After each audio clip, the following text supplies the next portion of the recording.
विधायक पल्लवी पटेल जी हमारे साथ हैं। पल्लवी जी, पिछले कुछ दिनों से आप चर्चा में हैं क्योंकि आपने एक घोटाले का मुद्दा उठाया था। उसके बाद आज जिनके ऊपर आपने ये वो आरोप लगाया था, उन्होंने आज एक बड़ी सभा में पहले अपने लोगों से पूछा कि लड़ना है या डरना है। लोगों ने कहा लड़ना है और उन्होंने कहा वो सरदार पटेल के बेटे हैं, लड़ते रहेंगे। आपने बाकी चीज़ें भी सुनी होंगी, क्या कहेंगे? देखिए, अब इसको बोल सकते हैं कि निर्लज्जता की पराकाष्ठा है। मेरे बाप की फ़ोटो लगा करके, मेरे बाप के नाम को बेच करके, दलाली करके आप मलाई खा करके उस स्थान तक पहुँचे और आज आप कह रहे हैं कि मैं सरदार पटेल का वंशज हूँ। सरदार पटेल ईमानदारी और सच्चाई के जो आसमान है ना, उसके धूमकेतु हैं।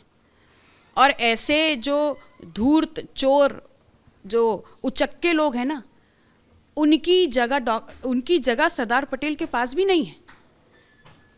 सच्चाई सिर्फ इतनी है कि उत्तर प्रदेश सरकार में जो प्राविधिक शिक्षा विभाग है, वहाँ पर भारी लूट हुई है, घोटाला हुआ है, वहाँ पर लोगों के अवसरों की सौदेबाजी हुई है, सरकारी पैसे की चोरी हुई है।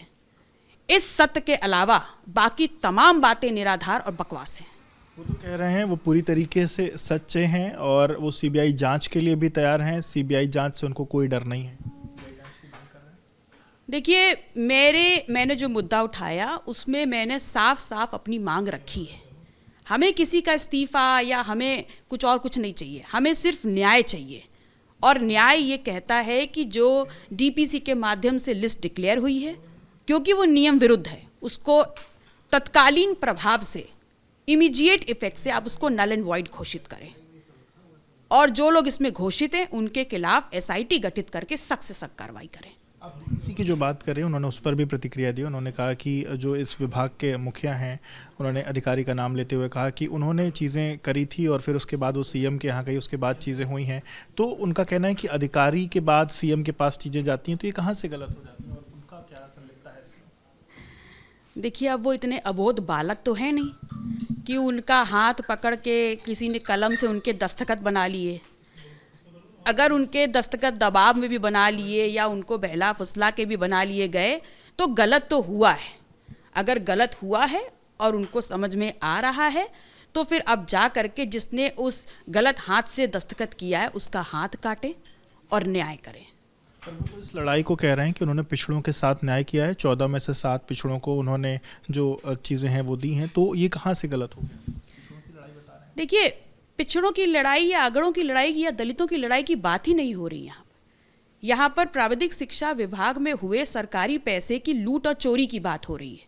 3000 जो कैंडिडेट्स हैं उनके अवसरों की सौदेबाजी हुई है, उस बात की बात हो रही है। तो उस बात पर आप सीधे सीधे जांच करवाइए, जो दोषी हैं उनके खिलाफ कार्रवाई करिए। और जब उस विभाग में अगर जब जांच हो रही है तो उस मंत्री को बर्खास्त करिए, ताकि वो उस कार्रवाई, उस जांच की जो प्रक्रिया है उसको इफेक्ट ना कर पाए। उन्होंने आज एक और संबोधन अपनी बात कही, धरना मास्टर से आपको संबोधित किया और बार बार कहा, कम से कम 20 बार धरना मास्टर आपको कहा होगा, कहा कोई भी विषय होता है तो आप जो है धरने पर बैठ जाते हैं। चलिए, मेरी तारीफ करने के लिए बहुत बहुत आभार। कम से कम धरना मास्टर तो कहलाए। धरना, प्रदर्शन, लाठी खाना, जेल जाना, ये संघर्ष के प्रतीक होते हैं। और जिनको बहुत आसानी से ये वो बड़ी बड़ी पदवियां मिल गई होती ना बिना संघर्ष किए, वो दूसरों के संघर्ष का उपहास उड़ाते हैं और ये छोटी मानसिकता दिखाता है।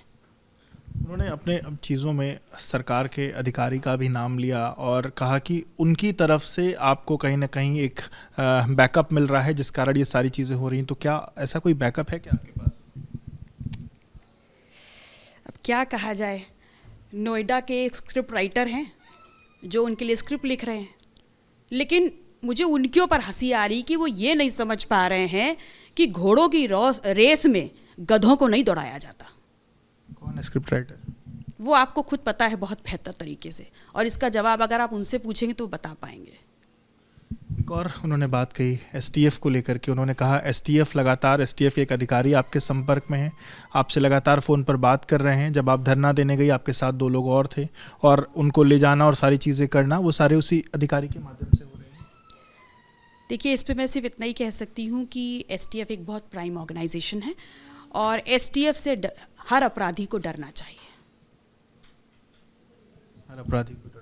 बिल्कुल, हर अपराधी को डरना चाहिए। उन्होंने कहा एसटीएफ को यहाँ तक चुनौती दी कि आप सबके पैर में गोली मार रहे हैं, मेरा सीना खुला है, मेरे सीने में गोली मार दी। मैंने बोला ना, एसटीएफ से हर अपराधी को डरना चाहिए।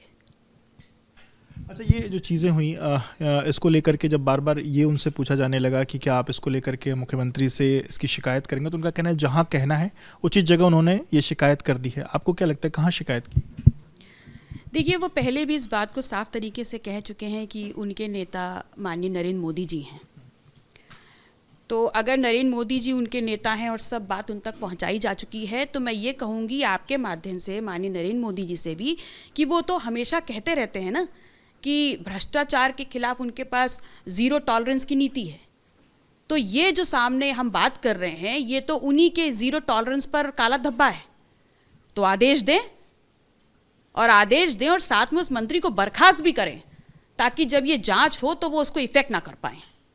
पीएम मोदी का जिक्र किया आपने, उन्होंने यहाँ तक कहा कि आप बीजेपी में जाने का एक रास्ता ढूंढ रही, पर जो रास्ता आपने चुना वो रास्ता ठीक नहीं है।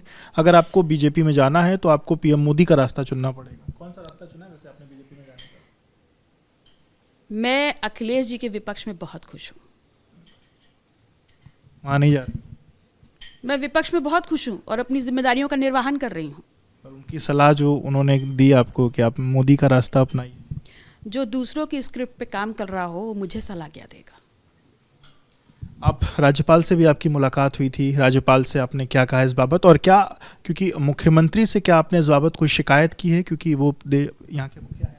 देखिए, माननीय मुख्यमंत्री जी को भी मैंने इस संपूर्ण प्रकरण में तमाम दस्तावेज प्रेषित करे हैं अपने पत्र के माध्यम से, और उसके पश्चात वे महामहिम राज्यपाल महोदया से भी मिली कल, और उनको नववर्ष की शुभकामनाएं देते हुए भारतीय जनता पार्टी की वर्तमान में उत्तर प्रदेश की जो सरकार है, उसके प्राविधिक शिक्षा विभाग में जो घोटाला हुआ है, जो सरकारी पैसे की लूट हुई है, जो अवसरों की सौदेबाजी हुई है, इन तमाम चीज़ों पर मैंने उनसे काफ़ी लंबी बात की है।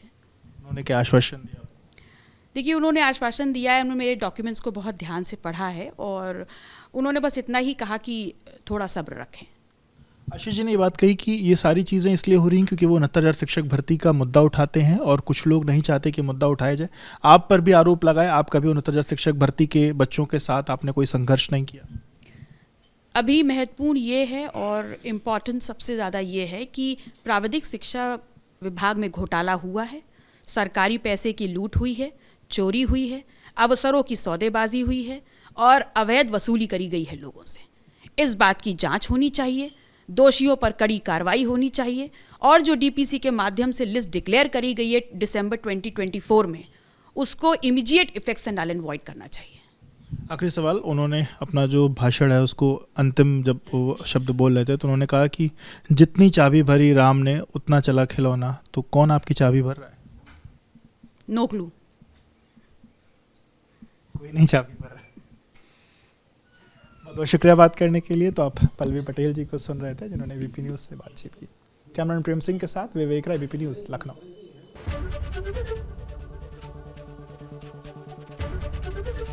एबीपी गंगा, खबर आपकी, जुबान आपकी।